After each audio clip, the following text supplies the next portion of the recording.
বর্তমানে দিদি সবার কথা ভাবছে, শুধু আমার মতন কিছু সিঙ্গেল মানুষদের কথা বাদ দিয়ে। না মানে বাচ্চারা স্কুল যেতে পারছে না, তার জন্য বাচ্চাদেরকে দিচ্ছে সবুজ সাথী। মেয়েরা যেন পড়াশোনা বাদ না দিয়ে দেয়, তার জন্য তাদেরকে দিচ্ছে কন্যাশ্রী। মেয়েরা যাতে ঠিকঠাকভাবে বিয়ে করতে পারে, তার জন্য তাকে দিচ্ছে রূপশ্রী। ছাত্রছাত্রীরা যেন পড়াশোনা করতে পারে, তার জন্য দিচ্ছে শিক্ষাশ্রী। মানুষজন যেন ঠিকঠাক করে খাওয়া দাওয়া করতে পারে, তার জন্য দিচ্ছে খাদ্যসাথী। মানুষজন যেন চিকিৎসা করতে পারে, তার জন্য দিচ্ছে স্বাস্থ্যসাথী। এখন তো আবার বেকারদের জন্য যুবসাথীও চলে আসলো। কিন্তু দিদি, আমাদের মতন সিঙ্গেলদের কি হবে? আমরা যে মরে যাচ্ছি, ভেতর থেকে চূর্ণ বিচূর্ণ হয়ে যাচ্ছে একজন জীবনসাথীর অভাবে। আমরা কি একটা জীবনসাথী প্রকল্প ডিজার্ভ করি না? করি না আমরা? এতদিন না হয় আমরা বেকার ছিলাম, তাই এসব নিয়ে ভাবতাম না।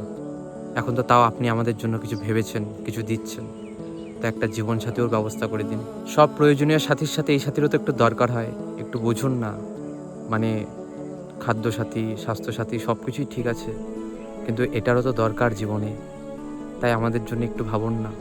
যদি একটা জীবনসাথী প্রকল্প চালু করা যায় তাহলে খুব ভালো হয়, মনটা ভালো থাকে, সব কাজে মন বসে। ধন্যবাদ, আশায় থাকবো।